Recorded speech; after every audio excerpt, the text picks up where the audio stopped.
Dear student, myself Jiten Verma, Assistant Professor Botany। जैसा कि आपको पता है, कोरोना का दौर चल रहा है। गवर्नमेंट बार बार कहती है घर पर रहिए, सुरक्षित रहिए। इसी क्रम में ये टीचिंग मोड अपनाया रखा है, जिसमें हम आपको पीपीटी के माध्यम से पढ़ा रहे हैं। एमएससी हायर क्लासेज है। आज से कई सालों पहले 93-4 में हम भी आप ही के जैसे पढ़ते थे। फिर बाद में सारी डिग्रियां करी और आज आपको पढ़ा रहे हैं। पिछले 18-20 साल से 97 से हम आपको पढ़ा रहे हैं। एक सिस्टम होता है, पार्ट होता है लाइफ का। तो आप भी इसी क्रम में पढ़ते रहिए और अच्छी क्वालिटी का पढ़ेंगे, अच्छा जॉब लेंगे और उसमें अच्छी जगह प्रमोशन भी होएगा। तो इस वजह से हमने आपको ये बताया है। रेफरेंस बुक्स भी हम आपको बता रहे हैं। तो आपने ये टॉपिक पहले पढ़ लिया होगा बेसिक बुक से। अब इसको देखिए, फिर इसके बाद बुक से पढ़िए और रेफरेंस बुक्स भी कंसल्ट करिए। और आपको नोट्स भी हमने ग्रुप में डाले हैं, उनको भी आप देख सकते हैं। तो storage protein of endosperm and embryo, ये वाला सिलेबस का यूनिट 5 हम पढ़ा रहे हैं अभी। तो इसमें इस वाली जगह हम पढ़ रहे हैं storage protein of endosperm and embryo. पहले हमने एम्ब्रियो डेवलपमेंट बता दिया, एंडोस्पर्म डेवलपमेंट पहले बता दिया है। इस तरह से सोमेटिक एम्ब्रियो के ये फोटोज हैं। सोमेटिक सेल्स से जो एम्ब्रियो लाइक स्ट्रक्चर जनरेट हुआ है टिश्यू कल्चर में, वो ये डायग्राम है। तो इसमें आप देख सकते हैं कि एम्ब्रियो का किस तरह से फॉर्म टिश्यू कल्चर या इन विट्रो स्टडीज़ में दिखाई देती है। ये भी वही सोमेटिक एम्ब्रियोज के फोटो हैं। ये नॉर्मल एम्ब्रियो डेवलपमेंट के फोटो आपको दिखाए गए हैं कि डाइकोट में किस किस तरह से अलग अलग स्टेज है। ये एग है, ये 2 सेल स्टेज है, ये ऑक्टेंट है, ये ट्रायंगुलर है, ये हार्ट शेप है, ये टॉर्पिडो शेप है। और इस तरह से फाइनली एम्ब्रियो का ये शेप बनता है डाइकोट में। सीड के अंदर स्थित है और ये फ्लावर था। इसी तरह से मैच्योर एम्ब्रियो कल्चर जब करते हैं तो वह इस तरह का होता है। ये देखिए बच्चों, इस तरह से एम्ब्रियो को कल्चर किया जाता है और फाइनली ये प्लांट का ये रूप ये प्रकट होता है, जो आप देख रहे हैं यहाँ पर। स्मॉल स्मॉल सी जड़ें है जिनको रूटिंग मीडियम पे डालने हार्डनिंग के बाद इसको फील्ड में ले जाते हैं। इस तरह की ये स्थिति है जो कि टिश्यू कल्चर में आप देख सकते हैं। ये वाला स्टडी पर्पस से लिए ये लेंथ नापी जाती है, रूट की कितनी है, शूट की कितनी है, स्केल से। ये इस तरह का तरीका है इन विट्रो स्टडीज़ में। ये नॉर्मल जड़ें आपने देखी हैं और ये एम्ब्रियो की स्टडी के लिए ये रेफेनस, इसको मोगरी या सोगरी भी कहते हैं शेखावटी बेल्ट में। ये फ्रूट्स हैं बेसिकली, जो मूली का प्लांट होता है उसके फल हैं, या मोगरी कहते हैं हड़ों में इनको। तो इसके अंदर जो एम्ब्रियो स्थित है लिक्विड एंडोस्पर्म में, तो एम्ब्रियो डिसेक्ट आउट करके हम एम्ब्रियो के अलग अलग स्टेज भी देख सकते हैं। टोमेटो में भी करी जा सकती है इससे भी देखने की, और भी कई प्लांट में देखते हैं जो कि इजी वे में आपको पहचाना सकते हैं। इस तरह से ये तरीका है एम्ब्रियो की स्टडी का। ये मोनोकोट एम्ब्रियो का डेवलपमेंट बताया गया है, जैसे पहले डाइकोट का बताया था। इस तरह से ये मोनोकोट एम्ब्रियो का है। ऐसे मोनोकोट एम्ब्रियो डेवलप होता है मेज के सीड में। ये हम बता रहे हैं जिया मेज का ये स्ट्रक्चर है। इसमें प्लूमूल है, ये रेडिकल है, ये प्लूमूल है, ये कोलेप्टाइल है, स्कूटेलम है, ये पेरिकार्प है, ये एंडोकार्प है, एंडोस्पर्म है। इस तरह की ये इसमें संरचना है। मक्का में जो आप खाते हैं भुट्टे सिट्टे वगैरह जिसको कहते हैं। The endosperm is well organised for its importance as food and feed. Yet the many fascinating features of endosperm biology are often overlooked. The perception of endosperm as uninteresting is perhaps in part because of its familiarity as a foodstuff and part because of the dead and often transitory nature of endosperm. However, these impressions relieve the dynamism and many unique features of endosperm development. Positional clues, cell cyclic modification, genome imprinting, and programmed cell death figure prominently in the endosperm development. The endosperm is transitory tissue in the many species, particularly dicots such as the Arabidopsis, where the cotyledon represents the major site of food storage. In cereals, the endosperm is persistent, contains several specialized cell types, and is a prominent feature of the mature seed. Despite the very different fates of the endosperm in species like Arabidopsis and maize, early endosperm development shows remarkable conservation. The cereal endosperm contains three major cell types. The bulk of endosperm is composed of the starch endosperm or internal endosperm, which accumulate starch and storage proteins. Adjacent to the pedicel is a transfer layer, specialized for the nutrient uptake and transport from the maternal tissue to the developing endosperm. An epidermal layer, also called the aileron, covers the endosperm and during seed germination secretes hydrolytic enzymes to digest the storage product, the starchy endosperm. The endosperm is the result of the fertilization of the two polar nuclei in the central cell of the embryo sac by one sperm cell nucleus, which generates a triploid nucleus, whereas the diploid 2N or TC structure embryo originate from this fertilization of the egg cell by the second sperm cell nucleus. The main function of the endosperm is to provide nutrients to the developing and later germinating embryos. In contrast to many species, including Arabidopsis, the grass endosperm is persistent cell seed structure. It is the foremost source of the calories for human and livestock nutrition, and provides the raw material for countless manufactured foods, goods, and dry foods. Double fertilization is the characteristic unique to the higher plants. The pollen tube delivers two haploid male gametes to the embryo sac. One male gamete fuses with the oospore to generate embryo of the dicot daughter plant. The other male gamete fuses with the central cell, which occupies the most of the volume of the embryo sac and contains two haploid nuclei. The triploid product of the second fertilization develop into the peculiar organism, the endosperm. In cereal, endosperm stores carbohydrates and protein during said maturation. These storage products represent a major source of food for mankind, and as a result, storage of reserves in the endosperm has been the focus of research for many years. Endosperm development is characterized by the four phases: syncytial, cellularization, differentiation, and death. The role played by the endosperm during said development has been a subject of debate.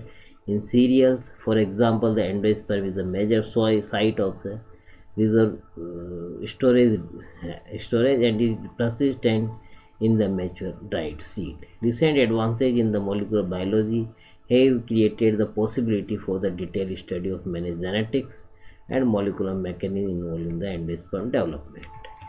जहाँ तक रहा nutrition of embryo, there are the two approaches to understand the nutrition of embryo. One is to examine the structure possibly involved the nutrition embryo inside the ovule and their chemical analysis in vivo studies.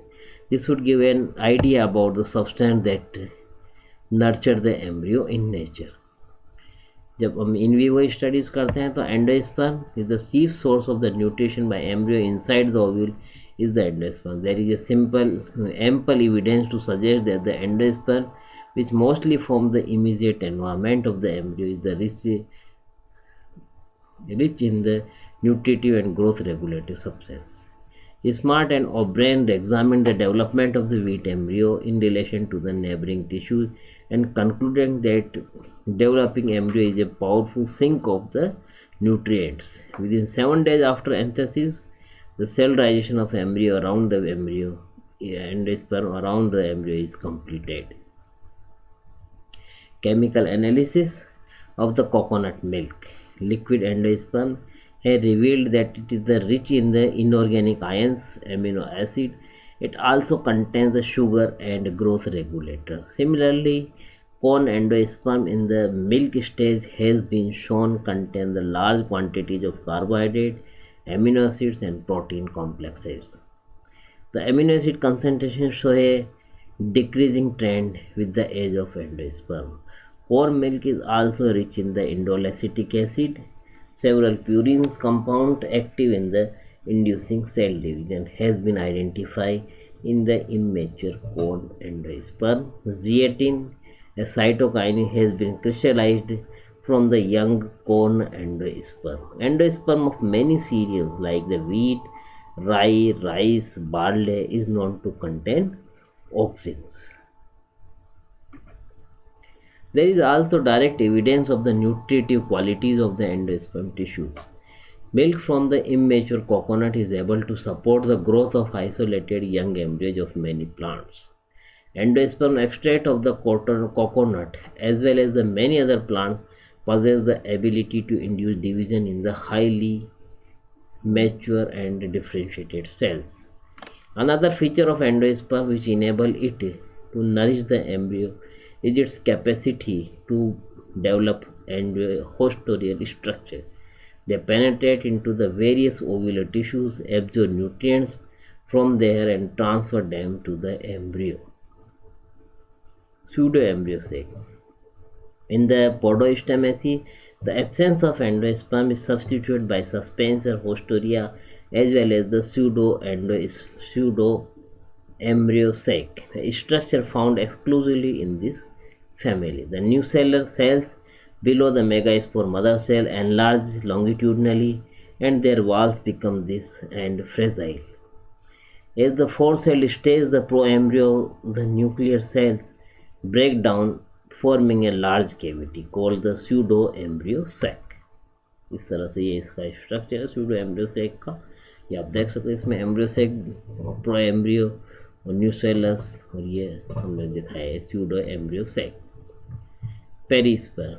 The nucellus is usually consumed by the developing endosperm. However, in certain families like the Amaranthaceae, Cannaceae, Caparidaceae, Piperaceae, Portulaceae and Gingiveraceae, the nucellar tissue surrounding the embryo sac persists in the seed and becomes densely packed with the food material. The persistent nucellus is called the perisperm.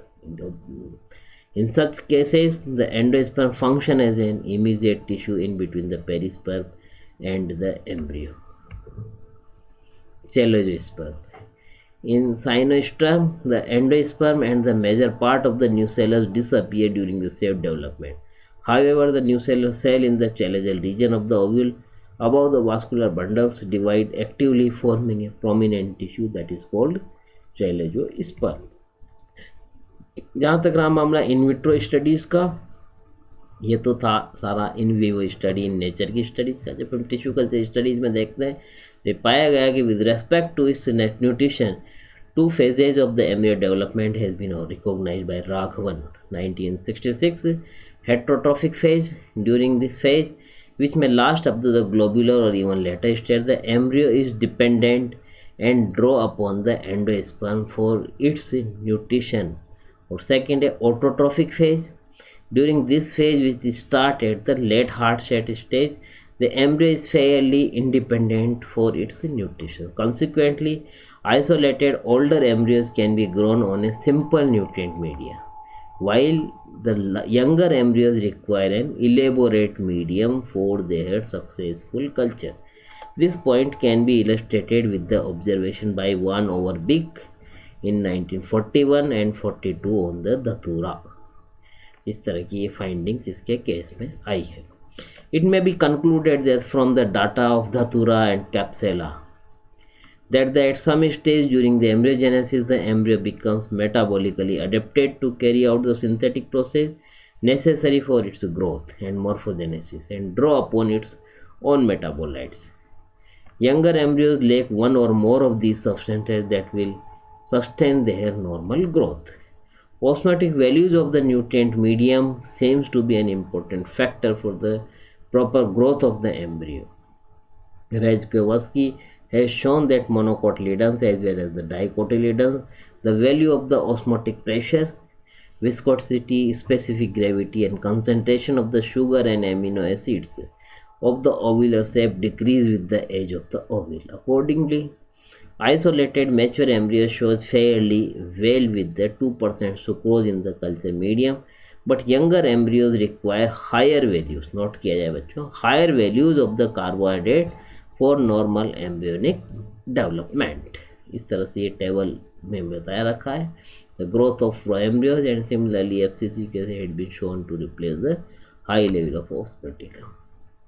इस तरह से इनको culture किया जाता है. जो ये device दिखा रहा है, device allowing the juxtaposition of the two media with the different depositions. The agar media one is liquefied by the heat and poured into the petri plate around the center glass of the container. ये इस तरह से बता रखा है. Changing growth requirement of the developing embryo necessitates their transfer from one media to another in order to achieve their optimum in the growth. Monnier has described the culture method which nowadays complete development of the 50 micrometer long embryos of the capsula up to the germination in the same culture plate without moving the embryo from its original position. The nutritional requirement of the zygote remain undefined. In vitro cultures of egg-side embryos of barley and maize and wheat has been possibly only in the presence of actively growing nurse tissue in the culture medium. आगे बच्चों further studies में books आप देख सकते हैं. Bhoswani Bhatnagar embryology of angiosperm Vikas publishing house से. सिंह पांडे जैन जो पहले ही पढ़ी हुई है आपने, मेरठ रस्तों की पब्लिकेशन से निकलती है. एक गांगुली कार जो वेल इस्टेब्लिश पुरानी बुक है, इसमें बेसिक चीज़ें काफ़ी सही है. ये new central book agency Kolkata से निकलती है. Thank you.